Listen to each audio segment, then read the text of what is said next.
أما بعد فأعوذ بالله من الشيطان الرجيم بسم الله الرحمن الرحيم يا أيها الذين آمنوا اتقوا الله حق تقاته ولا تموتن إلا وأنتم مسلمون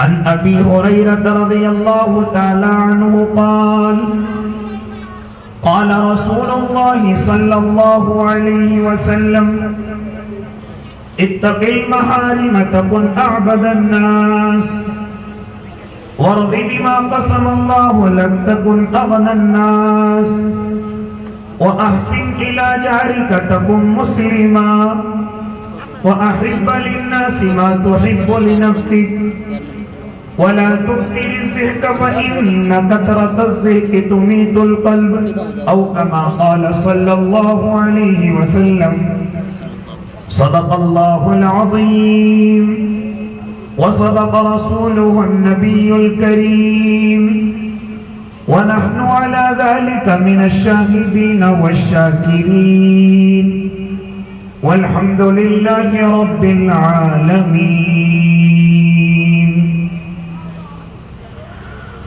سارے عالم کی مٹی میں جلوہ فگن جتنے درے ہیں اتنے درود آپ پر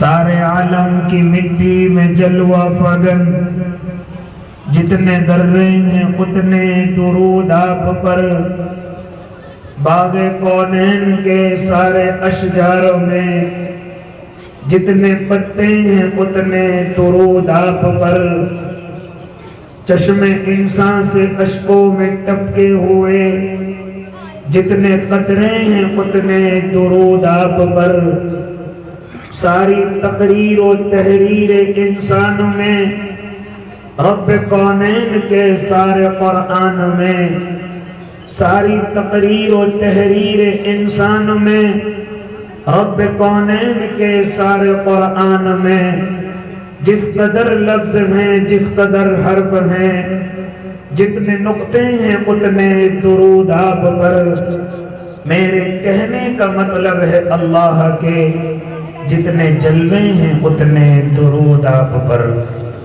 اللہم صلی علی سیدنا محمد وعلی سیدنا محمد وبارک وسلم آپ تمام حضرات بھی ایک مرتبہ بلند آواز سے درود شریف پڑھ لیں میرے اور آپ کے آقا کی خدمت عالیہ میں نذرانہ عقیدت و محبت پیش فرما لیں ایک مرتبہ تمام حضرات زور سے درود شریف پڑھ لیں اللہم صلی علی سیدنا محمد وعلی سیدنا محمد وبارک وسلم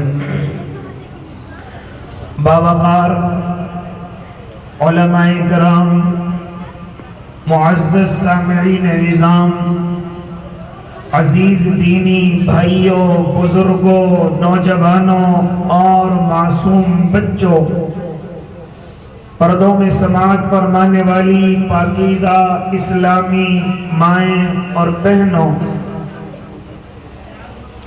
حضرت مولانا غیاث الدین صاحب رحمت اللہ علیہ کے اس گلشن میں حضرت اقدس حضرت قاری محمد شمشاد صاحب کی دعوت پر پہلی مرتبہ حاضری کا شرف مل رہا ہے یقیناً اس عظیم جلسے کی اس باوقار پر رونق محفل کو دیکھ کر دل باغ باغ ہوا ایک نہیں دو نہیں تقریباً 9 حفاظ کرام آپ کو اس ادارے سے دیے جا رہے ہیں یہ اس ادارے کی کامیابی کی علامت ہے یہاں کے ذمہ دار یہاں کے مکمل عملے کی اللہ کے دربار میں مقبولیت کی علامت ہے اور آپ نے جو خون پسینے سے کمایا ہوا تعاون پیش کیا اس کی بھی اللہ کے دربار میں قبول ہونے کی علامت ہے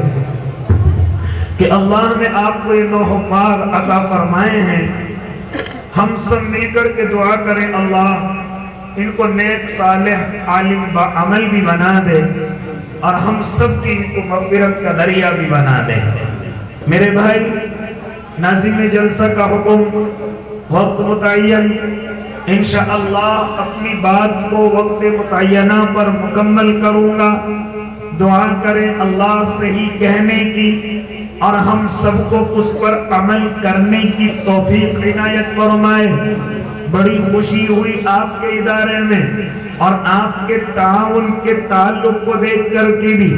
اللہ اس تعاون کو آپ کی پریشانیوں کے دور ہونے کا ذریعہ کر دے اور آپ کی جائز ضرورتوں کے پورا ہونے کا ذریعہ بنا دے۔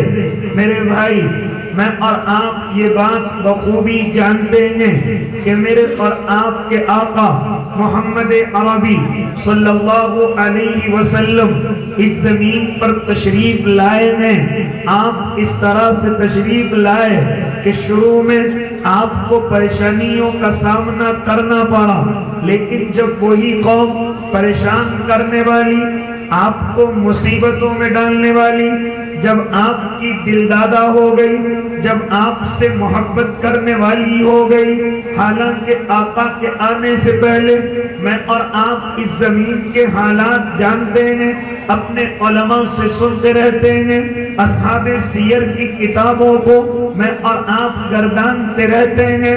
مجھے اور آپ کو یہ بات روز روشن کی طرح آیا ہوتی ہوئی نظر آتی ہے کہ آقا کے آنے سے پہلے اس زمین کا نظام بڑا تبدیل ہے۔ کوئی کمزوروں کا حامی نہیں ہے، کوئی غریبوں کا خیال کرنے والا نہیں ہے، کوئی عورتوں کی قدردانی کرنے والا نہیں ہے، کوئی مظلوموں کا سہارا نہیں ہے، کوئی دبے کچلوں کی آواز اٹھانے والا نہیں ہے۔ لیکن جب میرے اور آپ کے آقا محمد عربی صلی اللہ علیہ وسلم اس زمین پر تشریف لائے ہیں، اور لانے بھی چاہیے تھے، کیونکہ اس وقت میں سے انسانیت سسک کر کے دم توڑ رہی تھی، کوئی پرسان حال نہ تھا، یہاں تک کہ انسانیت چلا رہی تھی کہ شاید اب کوئی مسیحا اس زمین پر نہیں آئے گا، کوئی رہنما اور رہبر اس زمین پر نہیں آئے گا۔ ایسے وقت میں میرے اور آپ کے اللہ کو اس زمین کے انسانوں پر ترس آیا اور اپنا محبوب پیغمبر اس زمین کے لیے گفٹ کیا۔ میرے اللہ نے اس زمین کے انسانوں پر یہ احسان کیا، جہاں بڑے بڑے احسان میرے اللہ کے ہیں، ان میں سے ایک بڑا احسان یہ بھی ہے کہ میرے اور آپ کے حصے میں محمد عربی صلی اللہ علیہ وسلم آئے ہیں۔ اے اللہ کے نیک بندو، جیسے ہی میرے آقا تشریف لائے ہیں، غریبوں کی عزت بڑھ گئی، یتیموں کا وقار بڑھ گیا، بیواؤں کے سہارے مل گئے، کمزوروں کی آواز اٹھانے والے مل گئے، مظلوموں دبے کچلوں کو ان کا حق دلانے والے مل گئے۔ ورنہ آقا سے پہلے کے حالات کیا ہیں؟ اگر گفتگو کرنے لگوں تو وقت نہ مکمل رہے، اور اگر گفتگو کروں تو جتنا وقت ملے مکمل ابھی ہو جائے۔ اے اللہ کے نیک بندو، لیکن میں اتنا کہنے لگا کہ آپ نے غریبوں کو سب سے پہلے اپنے سینے سے لگایا، کمزوروں کو اپنے سینے سے لگایا، اور سب سے بڑی بات، جو اس زمین پر عورتوں کو کوئی حق دینے والا نہ تھا، کوئی ان کی قدر و منزلت کرنے والا نہ تھا، میرے اور آپ کے آقا اپنی آنکھوں سے دیکھ رہے تھے۔ میرے اور آپ کے آقا ان تمام چیزوں کو دیکھتے ہوئے یہ اعلان فرماتے ہیں کہ اے زمین کے لوگوں، ذرا کان کھول کر کے سن لو، اگر یہ عورت تمہاری ماں ہے تو اس کے قدموں کے نیچے جنت ہے، اگر یہ عورت تمہاری بہن ہے اور بھائی اپنی بہن کا خیال کرتا ہے تو اس بھائی پر جنت کو واجب قرار دے دیا گیا ہے، اگر یہ عورت تیری بیٹی ہے اور تو اپنی بیٹی کا خیال کرتا ہے، نکاح کرتا ہے، اس کے حقوق ادا کرتا ہے تو وہ جنت میں میرا ساتھی ہے۔ اے اللہ کے نیک بندو، اگر یہ عورت تمہاری بیوی ہے، یہ تمہاری پیروں کی جوتی نہیں ہے، یہ تمہاری پیروں کی دھول نہیں ہے، اے اللہ کے نیک بندو، یہ تو ہن لباس لکم وانتم لباس لہن کی مصداق ہو کر یہ تمہاری شریک حیات ہے، معین ہے، دوست ہے، یہ ہر چیز ہے، لیکن تمہاری پیروں کی جوتی نہیں ہے۔ ورنہ میرے اور آپ کے آقا کے آنے سے پہلے کون خیال کرتا تھا؟ کون ان عورتوں کی ذمہ داریاں اور ان کے حقوق ادا کرتا تھا؟ ارے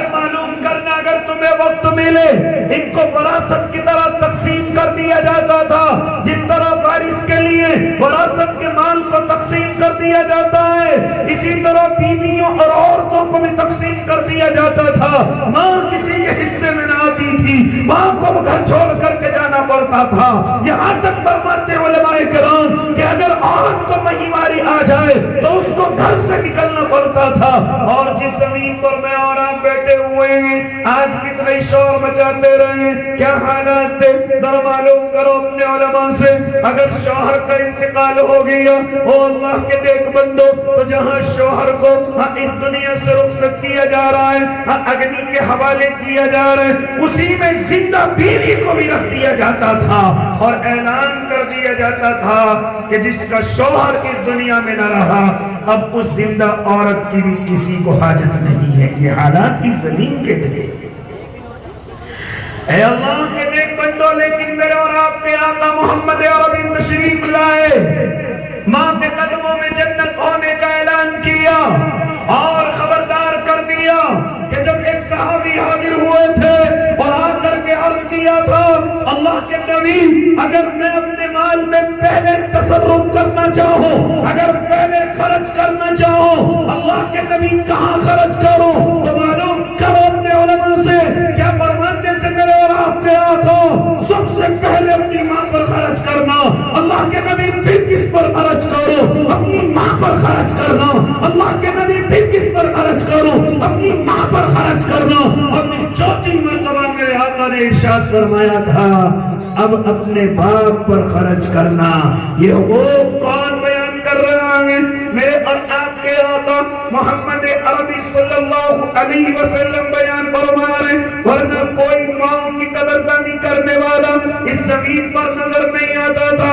اے اللہ کے نیک بندو، جب بات بہنوں کی آئی ہے، کون حقوق ادا کرتا تھا، کون ان کا خیال کرتا تھا؟ لیکن جس شریعت کو میرے آقا لے کر کے آئے، قرآن نازل ہوا، قرآن کا فیصلہ کیا ہوا، اللہ کا فیصلہ کیا اترا کہ جس طریقے سے نماز تم پر فرض ہے، جس طریقے سے روزہ اور زکات اور حج تم پر فرض ہے، اے اللہ اور اس کے نبی کو ماننے والوں، یوصیکم اللہ فی اولادکم للذکر مثل حظ الانثیین، یہ باپ کی ذمہ داری ہے کہ وصیت کر کے جائے کہ جتنا حق اس میں سے بیٹوں کو دیا جائے گا، اس کا آدھا حق میری بیٹی کو بھی دیا جائے گا۔